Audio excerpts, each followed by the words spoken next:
Dans cette vidéo, je vous propose de retracer les grandes migrations des peuples d'Afrique subsaharienne en me basant sur la linguistique et en m'aidant de la génétique.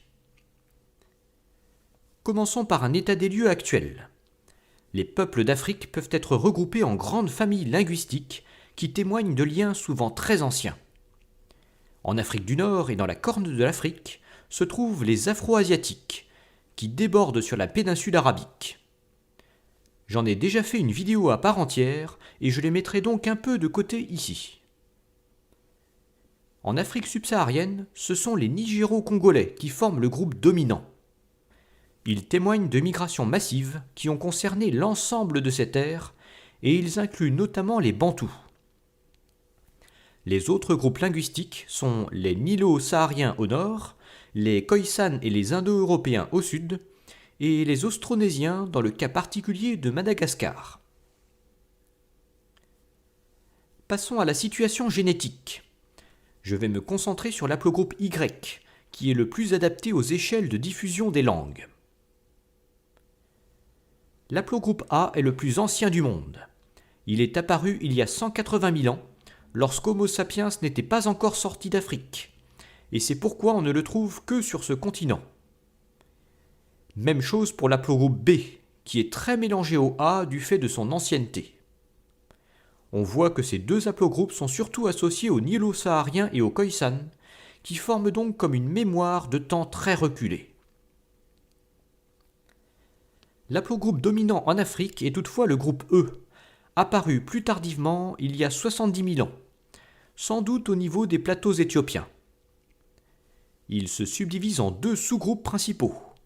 Le E1B1B au nord, qui est étroitement lié au peuple afro-asiatique, et le E1B1A au sud, qui est lié aux Nigéro-Congolais. Il témoigne de migrations amorcées vers la fin de l'époque glaciaire. Après cet état des lieux, je vous propose maintenant de retracer l'histoire de ces migrations en démarrant au cœur de la dernière glaciation. Ça correspond à une époque très aride.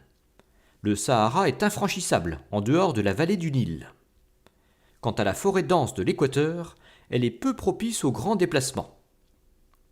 L'endroit le plus favorable aux fortes densités de population se trouve au niveau des plateaux éthiopiens, à la fois bien arrosés et épargnés par les maladies tropicales grâce à l'altitude. C'est là qu'émerge le groupe E. Il existe alors deux bandes de savane favorables aux migrations, l'une vers l'ouest et l'autre vers le sud. Il reste peu de traces d'éventuelles migrations vers le sud. En revanche, il y a clairement eu plusieurs migrations vers l'ouest. Ça commence en direction du nord de l'Ouganda. C'est là qu'un groupe E2 se sépare du E1. Le E1 poursuit ensuite jusqu'à l'Atlantique, où il donne naissance au E1A, distinct du E1B qui émerge en Éthiopie.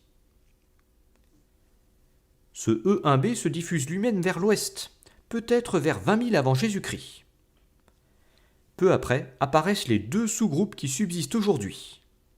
Le E1B1B en Éthiopie, où on parle le proto-afro-asiatique, et le E1B1A sur les abords du Haut-Niger et du Haut-Sénégal, où on parle le proto-nigéro-congolais.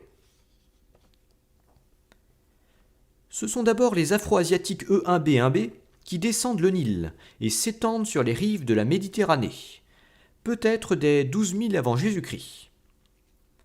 Puis le reverdissement post-glaciaire leur permet de traverser le Sahara du nord au sud. Vers 6 000 avant Jésus-Christ, cette nouvelle pression depuis le nord accélère la migration des Nigéro-Congolais E1B1A, qui s'étendent bientôt du Sénégal au Cameroun. Le bouleversement suivant est lié à la domestication du mil autour du Moyen Niger, au cours du 3e millénaire avant Jésus-Christ. Vers 2000 avant Jésus-Christ, l'agriculture se diffuse de proche en proche, notamment au sein des Nigéro-Congolais. En parallèle, l'assèchement du climat a rouvert la route de migration traditionnelle. Grâce à leur supériorité démographique permise par l'agriculture, les Bantous commencent à supplanter les populations de chasseurs-cueilleurs implantées plus à l'est, et ils atteignent l'Ouganda vers 1000 avant Jésus-Christ. Ils amorcent aussi un mouvement plus lent vers le sud, en pleine forêt, aux dépens des Pygmées. Cette migration des Bantous connaît une soudaine accélération vers 500 avant Jésus-Christ, avec l'adoption de la métallurgie du fer. Les Bantous s'étendent alors vers le sud sur toutes les terres propices à l'agriculture, essentiellement aux dépens des Khoisan. Vers 500 après Jésus-Christ, ceux-ci se retrouvent confinés dans les régions les plus sèches, moins favorables aux cultures.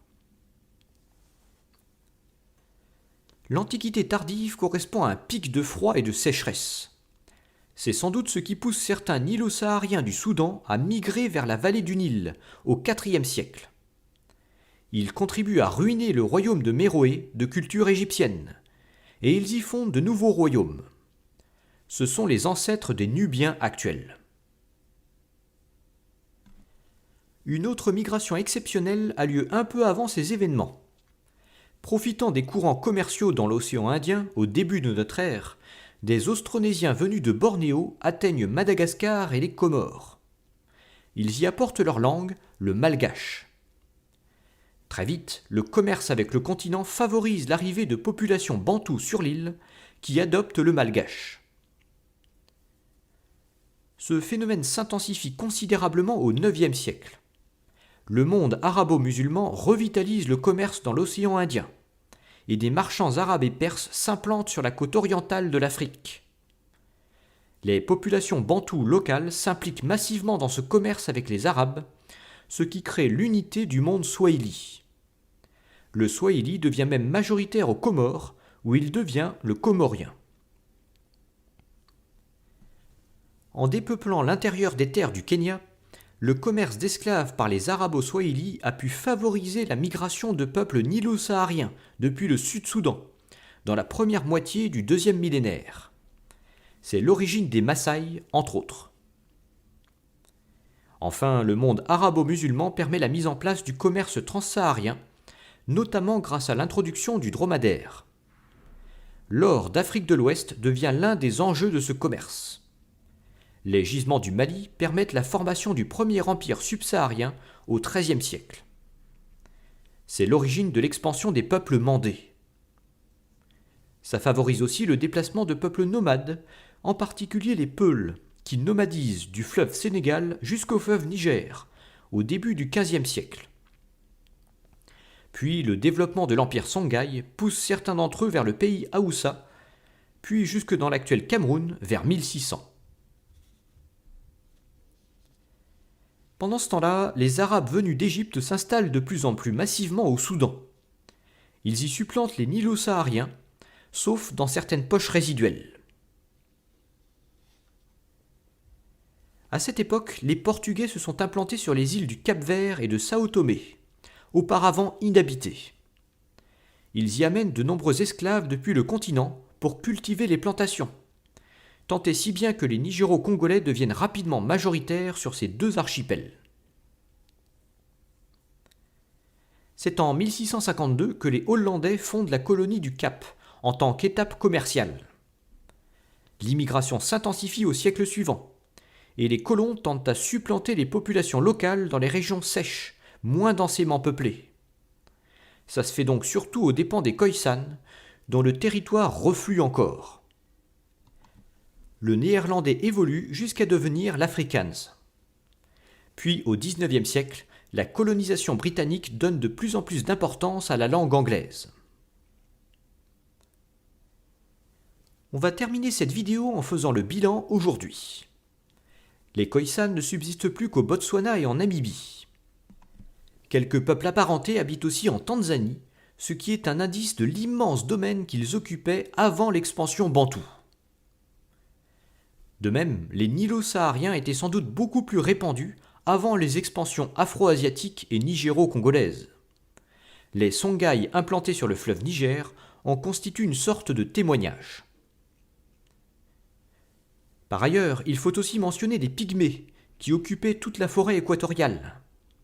Il n'en reste plus que des tribus isolées au Congo qui ont adopté les langues avoisinantes mais ont conservé leur haplogroupe B originel jusqu'à aujourd'hui. Parlons maintenant de Madagascar. Le malgache, originaire de Bornéo, y est prépondérant, mais la situation génétique est plus complexe. La population a 70% de ses ancêtres originaires de l'Afrique bantoue, avec un haplogroupe E1B1A très dominant. Un peu plus de 20% des ancêtres viennent d'Indonésie ou de Malaisie, et correspondent donc aux Austronésiens originels. Enfin, moins de 10% correspondent aux marchands venus d'Arabie et d'Iran. À eux seuls, les Bantous occupent plus de la moitié de l'Afrique subsaharienne. Ils incluent un grand nombre de peuples, dont les plus connus sont les Swahili et les Zoulous. Au niveau génétique, ils se divisent en deux zones. La plus grande partie possède une proportion notable d'aplogroupe E2, qui est prédominant en Ouganda. Ça confirme que la migration bantoue s'est largement faite par cette région. Le E2 est absent chez les Bantous situés plus à l'ouest. Les autres nigéro-congolais se subdivisent en plusieurs familles qui englobent elles-mêmes de nombreuses langues. L'arbre linguistique place les premières divergences plutôt vers le Haut-Niger ou le Haut-Sénégal. On y trouve à la fois les langues mandées, dogon, atlantiques et voltaïco-congolaises. Les langues atlantiques ont ensuite atteint l'océan à l'ouest, tandis que les langues voltaïco-congolaises se propageaient vers l'est en deux vagues parallèles. C'est la branche méridionale qui finira par donner naissance aux Bantous. Pour finir là-dessus, il faut signaler que certaines langues kordofaniennes au Soudan appartiennent aussi au groupe nigéro-congolais, ce qui laisse présager de migrations depuis l'ouest difficiles à dater. Voilà pour mon histoire des grandes migrations en Afrique subsaharienne. J'espère que ça vous a plu. Je parlerai de l'histoire des États précoloniaux dans d'autres vidéos qui paraîtront après l'été. Merci pour votre fidélité et à bientôt.